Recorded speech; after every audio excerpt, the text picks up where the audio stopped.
Hello दोस्तों, कैसे आप लोग? आशा करते हैं आप लोग अच्छे होंगे।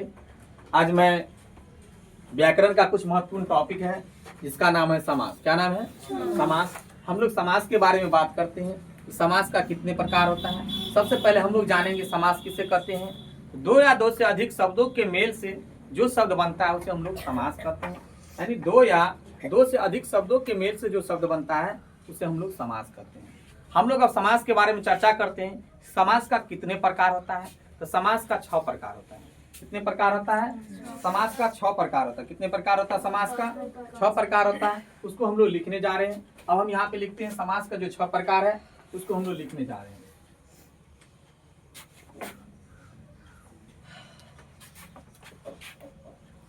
पहला है समास का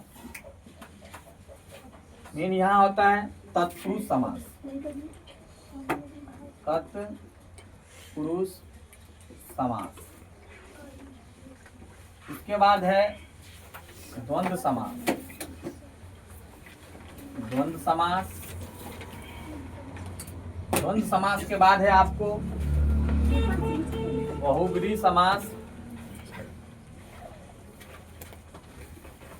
बहुब्रीहि समास। उसके बाद है अव्ययी भाव समास।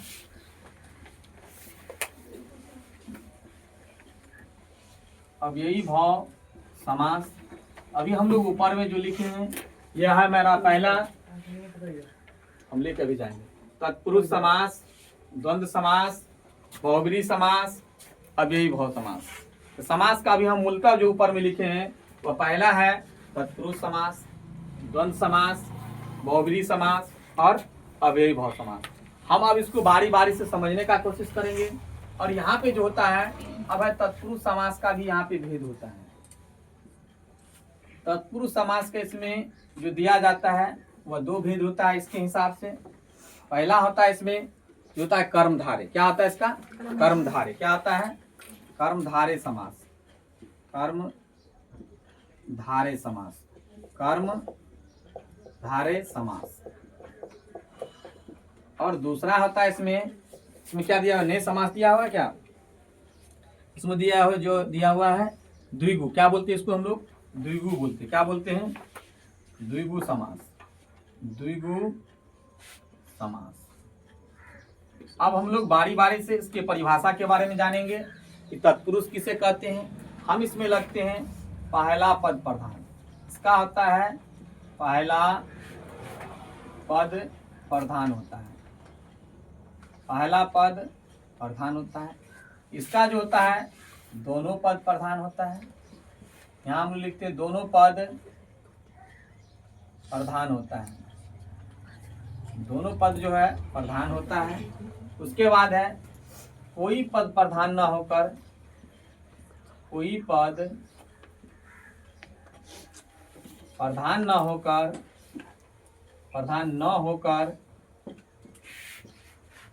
होकर, तीसरा पद प्रधान होता है।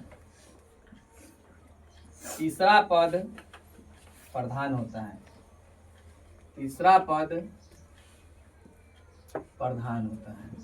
उसके बाद है ये जैसे का ज्यों का त्यों रहता है। इसको हम लोग लिख देंगे ज्यों का त्यों। ठीक है। अब इस पे हम लोग चलते हैं कर्मधारय समास पे। इसका भी हम लोग लिख देते हैं उपमा उपमेय, उपमा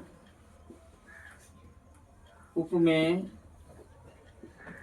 विशेष विशेषण, विशेष विशेषण। ये हम एक संक्षेप में इसको लिखे, इसको हम डिटेल्स में बताएंगे। इसमें आता है संख्यावाची। संख्यावाची। अब देखिए हम लोग इसको परिभाषा के रूप में जानते हैं एक बार। सबसे पहले कि समास किसे कहते हैं। दो या दो से अधिक मेल के से जो शब्द बनता है उसे हम लोग समास कहते हैं। उसके बाद है कि समास का कितना भेद होता है। समास का 6 भेद होता है। हम यहाँ लिखे पहला तत्पुरुष समास, द्वंद्व समास, बहुब्रीहि समास, अव्ययी भाव समास। अब है हमारे इसमें तत्पुरुष समास का 2 भेद, कर्मधारय समास और द्विगु समास। इस प्रकार से जो हमारा समास का जो भेद है वो 6 प्रकार का होता है। अब हम लोग बात करते हैं तत्पुरुष समास किसे कहते हैं। हम लोग चलते हैं इस पे। हम यहाँ लिख दिए हैं पहला पद प्रधान, यानी वह समास जिसका पहला पद प्रधान होता है उसे हम लोग तत्पुरुष समास कहते हैं। जिसका पहला पद क्या होता है, प्रधान होता है, उसे हम लोग तत्पुरुष समास कहते हैं। जैसे अगर इसका हम लोग लिखते हैं, यहाँ हम लोग इसका जैसे लिखते हैं, जैसे हो जाएगा इसमें राज कन्या, राज कन्या, इसका मतलब होता है राजा का कन्या। इसमें जो राज है, इसमें जो राज लिखे ना, राज मतलब राजा, राज मतलब राजा, उस कन्या का जो पहचान होता है वह राजा से, किससे होता है, राजा से होता है। तो हम लोग बात किए तत्पुरुष समास किसे कहते हैं, वह समास जिसका पहला पद क्या हो, प्रधान हो, जिसका पहला पद प्रधान हो उसे हम लोग तत्पुरुष समास कहते हैं। जैसे राज कन्या अर्थात राजा का कन्या। ठीक है, अब हम लोग चलते हैं द्वंद्व समास पे। तो हम इसमें लिखे हैं, इसका शॉर्टकट में नोट्स हम बनाए हैं, दोनों पद प्रधान हो, यानी जिस वैसा समास जिसका दोनों पद क्या हो, प्रधान हो, जिसका दोनों पद प्रधान हो उसे हम लोग कहते हैं द्वंद्व समास कहते हैं। यानी जिसका दोनों पद प्रधान होगा उसे हम लोग द्वंद्व समास कहते हैं। इसका जैसे हो जाएगा, जैसे देखिए अगर हम इसमें लिखते हैं सीताराम, सीताराम, तो देखिए आप लोग अक्सर बोलते होंगे सीताराम सीताराम सीताराम, हरे राम हरे राम हरे राम, कृष्ण राधा कृष्ण राधा, इस प्रकार से। जैसे हम लोग बोलते हैं दाल भात रोटी सब्जी, अक्सर भाई बहन माता पिता ये सब जो होता है ना, जिसमें दोनों पद क्या आता है, प्रधान होता है। जितना वैल्यू माता का होता है उतना ही वैल्यू पिता का होता है, जितना ही इज्जत भाई का होता है उतना ही इज्जत बहन का होता है। इसीलिए हम लोग इसमें बोलते हैं माता पिता, भाई बहन, मम्मा मामी, चाचा चाची, मौसा मौसी, है ना। इसीलिए इसको हम लोग बोलते हैं। तो द्वंद्व समास का परिभाषा होता है कि जिसका दोनों शब्द यानी जिसका दोनों पद प्रधान होगा उसे हम लोग द्वंद्व समास कहते हैं। जैसे सीता राम, दाल भात, है ना, इस प्रकार से। कभी हम लोग कहते हैं, तुम लोग अगर कोई पूछता है बताओ क्या खाया है, दाल भात खाए, कभी चटनी बोलता है, कोई नहीं बोलता, हम लोग बोलते दाल भात। ठीक है, आजकल अंग्रेजी का जमाना आ गया, चावल भात बोलते हैं, चावल दाल बोलते हैं, वो अलग की बात है ना। लेकिन हम लोग अपने दार देहात में क्या बोलते हैं, दाल भात, क्या बोलते हैं, दाल भात बोलते हैं। ठीक है, अच्छा है, तुम लोग नहीं बोलते, समझदार हो, कोई बात नहीं, थैंक यू। तत्पुरुष समास में दूसरा पद प्रधान होता है। देखो इसका दूसरा पद प्रधान नहीं होता, इसीलिए नहीं होता, हम जो तुमको बता रहे, तुम जाके बुक में देख लेना। इसका पहला पद क्या आता है, प्रधान होता है। देखिए यहाँ पे लिखे हम राज कन्या, देख लो एग्जाम्पल क्या लिखे, राज कन्या, राजा का कन्या। आया मेरा बात समझ में, इसका पहला पद प्रधान होता, आप जा करके देख लेंगे, ठीक है, कोई बात नहीं। अब देखिए बहुब्री समास, बहुब्री समास हम लोग उसे कहते हैं कोई पद प्रधान न, बहुब्री समास, समास का वह समास जिसका कोई भी पद प्रधान न होकर के कोई तीसरा पद प्रधान होता है उसे हम लोग कहते हैं बहुब्री समास, उसे हम लोग कहते हैं बहुब्री समास कहते हैं। यानी जिसका कोई भी पद प्रधान न होकर के तीसरा पद प्रधान होता है उसे हम लोग बहुब्री समास कहते हैं। क्या कहते हैं उसे हम लोग, बहुब्री समास कहते हैं। क्या कहते हैं उसे हम लोग, बहुब्री समास। क्या कहते हैं उसे हम लोग, बहुब्री समास कहते हैं। जैसे इसका हो जाएगा चंद्रशेखर, क्या हो जाएगा, चंद्रशेखर, इसको हम लोग जैसे में लिखते हैं चंद्रशेखर, चंद्रशेखर। चंद्रशेखर का मतलब होता है, देखिए जब इसको हम लोग विग्रह करेंगे, जिसके सिर पर चंद्रमा हो, जिसके सिर पर चंद्रमा हो, चंद्र है शेखर, चंद्र है शेखर, चंद्र है शेखर, अर्थात कौन, अर्थात महादेव। कौन हो जाएगा, महादेव। देखिए आप लोग, हम यहाँ बताए कि जिसके, चंद्रशेखर यहाँ बताए कि जिसका कोई भी पद प्रधान न होकर कोई तीसरा पद प्रधान होता है उसे हम लोग क्या कहते हैं, उसे कहते हैं बहुब्री समास कहते हैं। और इसका जैसे लिखा है चंद्रशेखर, चंद्र है शेखर अर्थात महादेव। जैसे हम बहुत सारा एग्जाम्पल दे सकते हैं, जैसे आपको इसमें है बीना पानी, क्या बोलते हैं, बीना पानी, जिसके हाथ में बीना हो अर्थात सरस्वती। तो क्या इसका अलग आया कि नहीं आया, है ना, उसको हम लोग क्या कहते हैं, बहुब्री कहते हैं। अब चलते हैं हम लोग अव्ययी भाव पे, किस पे चलते हैं, अव्ययी भाव। अव्ययी भाव का मतलब होता है तो ज्यों का त्यों, यानी जिसका रूप रंग कुछ भी बदलता नहीं है, तो हम लोग क्या कहते हैं, अव्ययी भाव समास। क्या कहते हैं उसको हम लोग, अव्ययी भाव समास कहते हैं। जिसका रंग रूप आकृति कुछ भी चेंज नहीं होता, उसे हम लोग क्या कहते हैं, अव्ययी भाव कहते हैं। जैसे इसमें लिखते हैं प्रतिदिन, क्या लिखते हैं, प्रतिदिन, प्रतिदिन। तब लिखते हैं यथाशक्ति, क्या आता है, यथाशक्ति, यथाशक्ति, है ना। बहुत सारे लिख सकते हैं, प्रतिदिन यथाशक्ति। देखिए आज जैसा दिन है कल भी वैसा ही चीज है। हाँ आपके लिए गलत हो सकता है दिन, कोई कहिएगा मंगलवार मेरे लिए अच्छा है, सोमवार मेरे लिए खराब है, लेकिन वो आपके लिए है, वो सबों के लिए नहीं है। दिन कोई भी खराब नहीं होता, इसीलिए यहाँ लिखे हम प्रतिदिन यथाशक्ति। देखिए अगर आप किसी को दान देते हैं तो नहीं कहता आपको जितना शक्ति है ना आप उतना दीजिए। एक कहावत है, तुलसी पंछी के पिए घटे न सरिता नीर, दान दिए धन ना घटे जो साहे रघुवीर, है ना। जब हमारे यहाँ कोई अगर भीख मांगने वाला आता है तो वह कहता है तुलसी पंछी के पिए घटे न सरिता नीर, दान दिए धन ना घटे जो सहाय रघुवीर। यह हमारे कबीर साहब का वाणी है, ठीक है। तो ठीक उसी प्रकार से हम इसमें लिखे हैं प्रतिदिन यथाशक्ति लिखे हैं। अब हम लोग चलते हैं कर्मधारय समास पे। किस पे चलते हैं, कर्मधारय समास पे। देखिए इसमें हम लिखे हैं कर्मधारय समास में क्या होता है, इसको हम लोग बात करना। इसी में जो ये लड़का बोला था कि दूसरा पद इसमें आएगा, ये ऐसा सिस्टम हम दिखा रहे हैं इसमें। देखो उपमा उपमेय ऐसा समास, इसमें इसको हम बोलेंगे ऐसा तत्पुरुष समास, ऐसा तत्पुरुष समास जिसमें उपमा उपमेय विशेष विशेषण का बोध होगा, जिसमें उपमा उपमेय विशेष विशेषण का बोध होगा, उसे हम लोग क्या कहेंगे, कर्मधारय तत्पुरुष समास कहेंगे। इसका परिभाषा होता है कर्मधारय तत्पुरुष, क्योंकि तत्पुरुष का क्या है, बेटा हुआ एक तरह से, यानी उसका भेद है तो बेटा हुआ ना उसका, इसीलिए इसको बोलेंगे कर्मधारय तत्पुरुष समास कहते हैं, ठीक है। आप देखिए इसका हम लोग जैसे बताते हैं, क्या बताते हैं, जैसे। एक बार फिर से हम इसकी परिभाषा पे बात कर लेते हैं। देखिए हम बताए कर्मधारय समास उसे कहते हैं जिसमें उपमा उपमेय विशेष विशेषण। आप बोलिएगा सर उपमा क्या होता है, उपमेय क्या आता है। जैसे देखिए मान चलिए हम एक लड़का है, मेरा नाम रमेश है, और आप लोगों ने मुझे उपमा क्या दिए, सर का। किसका दिए, सर का। आप मुझे प्यार से क्या बोलते हैं, ये मेरा सर है। क्या मेरा नाम लेके बोलते हैं, नहीं बोलते हैं। यह मेरा उपमा हुआ, क्या हुआ, उपमा हुआ। या मेरा कुछ विशेषता हो गया कि हम एक टीचर हैं, यह मेरा क्या विशेषता है। यही इसमें हम लिखे उपमा उपमेय विशेष विशेषण का बोध होगा, उसे हम लोग क्या कहते हैं, कर्मधारय समास। देखिए अब इसमें और इसमें आप लोगों को कंफ्यूज हो जाएंगे, हमको जहां तक उम्मीद है। देखिए इसका और इसका जो जैसे होगा ना थोड़ा मिलता जुलता रहेगा, लेकिन आपको डिफाइन करना है, मतलब उसमें अंतर आपको करना है कि हम इस दोनों में कैसे पहचानेंगे। देखिए इसका जो जैसे होता है क्या होता है, बोलिए नील कमल। क्या होता है, नील कमल, नील कमल। आप देखिए यहाँ हो जाएगा नील के समान कमल, है ना, नील के समान, ये भी बोल सकते हैं नील के समान क्या है, कमल है।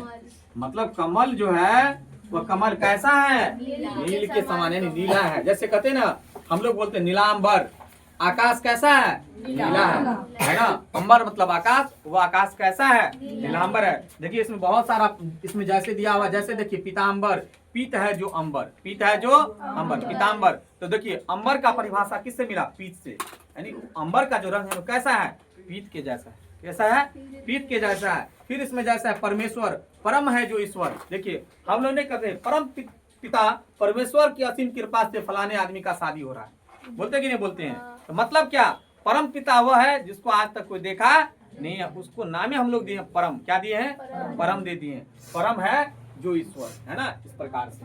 तो ये होता है कर्मधारय समास का। आप देखिए इसमें और इसमें आप लोग को अंतर लगा कुछ, जैसे इसमें देखो हम बोले चंद्रशेखर, बोले है ना, इसमें क्या है, नील कमल। तो देखिए नील कमल, नील के समान कमल। और इसमें बताएं कोई पद प्रधान न होकर कोई तीसरा पद प्रधान, इसका कोई अलग नाम हो गया।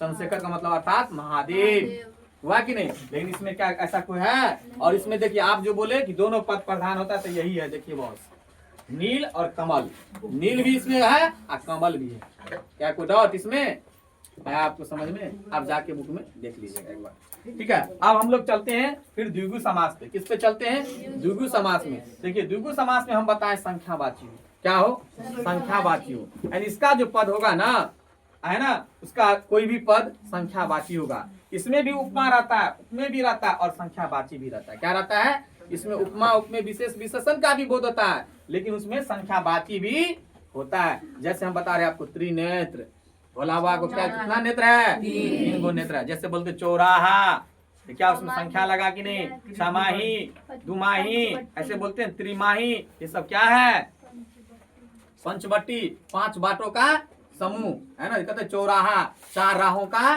समूह। हम लोग चौराहा किसको बोलते हैं, जहाँ पे 4 गो रास्ता आकर के मिलता है, उसको हम लोग क्या कहते हैं, चौराहा कहते हैं। इसमें हम लोग जैसे लिखेंगे, क्या लिखेंगे, जैसे लिखेंगे, है ना। लेकिन जैसे हम लिखते हैं चौराहा, क्या लिखते हैं, चौराहा, यानी 4 राहों का समूह। जैसे लिखते चौवन्नी, क्या बोलते हैं, चौवन्नी, 4 गो आना, अठन्नी, 8 गो आना, बोलते कि नहीं बोलते हैं। इस प्रकार से पहले पैसा चलता था ना, चौवन्नी अठन्नी, है ना। उसमें संख्या लगा है कि नहीं लगा है। तो क्या आप लोगों को समास के बारे में पता हुआ, क्या बताइए, ये आपको पढ़ने में मजा आया। हम एक बार इसको पुनः दोबारा रिपीट कर लेते जल्दी से। देखिए हम बताए इसमें समास क्या है, समास। समास हम लोग उसे कहते हैं जो 2 या 2 से अधिक शब्दों के मेल से बनता है, उसे हम लोग क्या कहते हैं, समास कहते हैं। अब चलते हैं हम लोग कि समास का कितना भेद होता है। तो समास का हम लिखा है इसमें 6 भेद होता है। पहला होता है तत्पुरुष समास, द्वंद्व समास, बहुब्रीहि समास, अव्ययीभाव समास। अब हम इसमें बताए कि जिसका पहला पद प्रधान होता है उसे हम लोग तत्पुरुष समास कहते हैं। जैसे राजकन्या, राजा का कन्या, इसमें पहला हुआ राज, या बोलते हैं राजा का पुत्र, है ना, राजपुत्र मतलब राजा का पुत्र। तो क्या उसका जो बेटा है उसका पहचान किससे बना, जैसे तुम लोग अपने घर पे बोलता है ना, तुम किसका बेटा हो, तो नहीं बोलते हो कि हम क्या राजकुमार शर्मा का बेटा है। तो तुम्हारा पहचान किससे हुआ, राजकुमार से हुआ। किससे हुआ, राजकुमार से। कोई किसी को पूछता है अपने पिता का नाम बोलता है या अपने मम्मी का नाम बोलता है, तो क्या तुम्हारा पहचान किनसे बना, तुम्हारे मम्मी से, तुम्हारे पापा से, तुम्हारे दादा से, ना कि तुमसे नहीं बना। इसीलिए क्या पहला पद उसका प्रधान हुआ कि नहीं हुआ। अब चलिए द्वंद्व समास है, जिसका दोनों पद प्रधान होता है उसे हम लोग द्वंद्व समास कहते हैं। जैसे सीताराम, दाल भात, रोटी सब्जी, लोटा डोरी, ऐसा कुछ भी रहेगा ये हमारा क्या कहलाएगा, द्वंद्व समास कहलाएगा।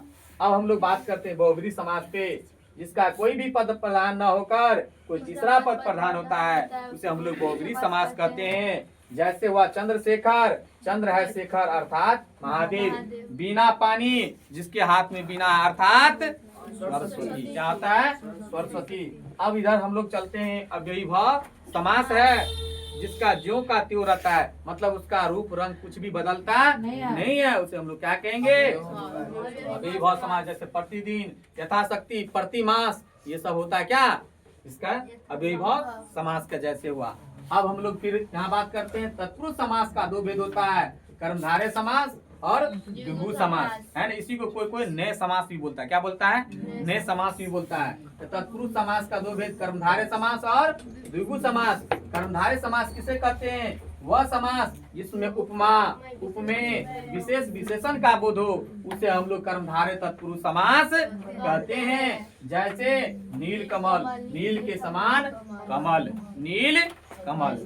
अब हम लोग हैं द्विगु समास पे बात करते हैं। द्विगु समास किसे कहेंगे, इसमें भी होगा उपमा उपमेय विशेष विशेषण एवं संख्यावाची हो, उपमा उपमेय विशेष विशेषण एवं संख्यावाची हो, उसे हम लोग क्या कहेंगे, द्विगु समास। जैसे चौराहा, चौवन्नी, अठन्नी, त्रिनेत्र, ये सब जैसे किसका हुआ, संख्या यानी द्विगु समास का। किसका हुआ, द्विगु समास। देखिए आपके परीक्षा में जो 10वां में पूछा जाता है या इंटर में भी पूछा जाता है, व्याकरण सब क्लास के लिए समान होता है। यह इंटर में भी पूछा जाता है ना, और मैट्रिक में भी पूछा जाता है। कम से कम इसमें से 2 से 3 नंबर का फिक्स रहेगा। तो क्या आप लोग का जो वीडियो अच्छा लगा है तो आप लोग लाइक करेंगे, सब्सक्राइब करेंगे और अपने दोस्तों में शेयर करेंगे। जय हिंद दोस्तों।